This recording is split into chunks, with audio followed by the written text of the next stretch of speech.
Welcome back to talkSPORT Driving. I'm here in the pit lane in Monaco ahead of the doubleheader Formula E E-Prix with season 10? Season 9 world champion Jake Dennis driving for Andretti. This is your home now. This is where you live. It is my home. This is the new local, you could say. And yeah, it's been a nice 7 months. You know, I've been here since the back end of last year, and so far really enjoying it. Have you found a local? Is there like a sports bar or somewhere you can just go and chill that's a little less glitzy? You would go more local in terms of coffees, right. Not so much pubs around here. Okay. It's, when someone says a local, it's generally a coffee shop. That's all right, it's a pretty nice coffee around here. There is some very good coffee around here. The big question is, do you get the train, do you get a car, or do you get the helicopter transfer to Nice Airport every time?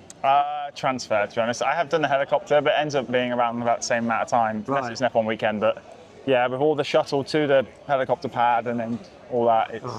All that palaver, living in the Riviera. We last spoke to you in Miami. We were sat on Miami Beach, so we're kind of meeting in these nice glamorous locations. Yep. How are you feeling ahead of this race weekend? Because it's not been the season you wanted. No, it hasn't. We've had a lot of ups and downs this year. We just can't really put a weekend together at the moment. We either qualify at the back and race forward well, or qualify at the front and go backwards. So I'm hoping this weekend we can put it all together and start at the front, finish at the front. I think we've got the package to do so. It's just a bit hit and miss right now. Sometimes we hit the ground running and we stay consistent and perform.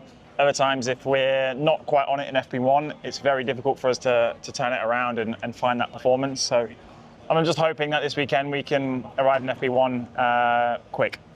We hear with Formula One how important it is to qualify well because the cars are so big. Obviously, Formula E still has a lot of overtaking opportunities here at Monaco. How important is qualifying?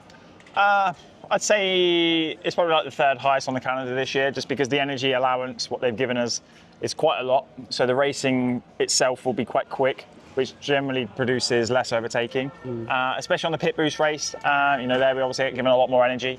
I think the race on Sunday will be basically what we saw last year, quite chaotic, lots of overtaking. So I think you'll have a real mix. As long as the weather stays consistent. Sunday does look a bit hit and miss, maybe a bit of rain, but we'll see. One dry race, one wet race? No, I wouldn't be against that. No, it'd be a laugh. Now, obviously, the big news is this weekend, the new documentary, Driver, it's out on Amazon Prime. There's loads of previews elsewhere on this channel, on the talkSPORT Driving YouTube channel, and you're one of the 4 drivers that they followed. There are other drivers that kind of come into the mix now and again.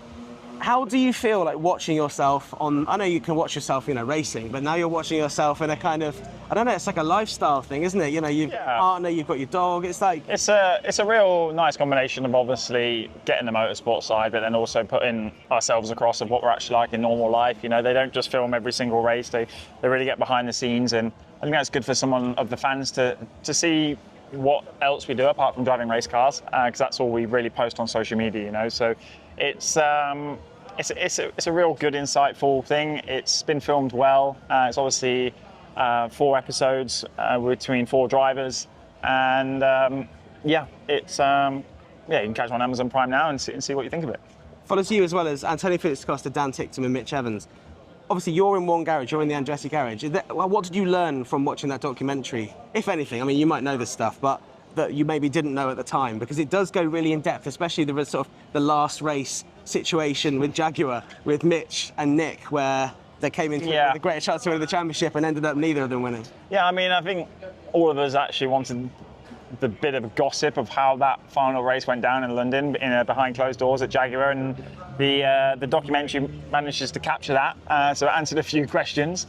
But yeah, I think it just really allows the fan to come into the garage, come into the driver's room. We have our own little area, which they try and give us space to, but ultimately there is a camera there the whole time. And yeah, it just answered some questions. It's obviously not great to see our performance start so well and then deteriorate and then become less and less featured in the documentary, but ultimately Dak obviously had a great storyline and was sort of the guy who was close to obviously getting replaced and then coming back through and almost winning the championship, you could say. Yeah, it was a great story. Obviously, there's another season maybe coming. It seems like it. I won't be featured in it. I think they're trying to bring in some different drivers this year, which obviously makes sense. But I believe there is going to be season 2, which is great for the series. Excellent stuff. Okay, well, Jake Dennis is obviously racing here a couple of times this weekend. We'll have behind-the-scenes coverage here on the talkSPORT Driving YouTube channel. And on Bank Holiday Monday, we'll have exclusive highlights on talkSPORT too.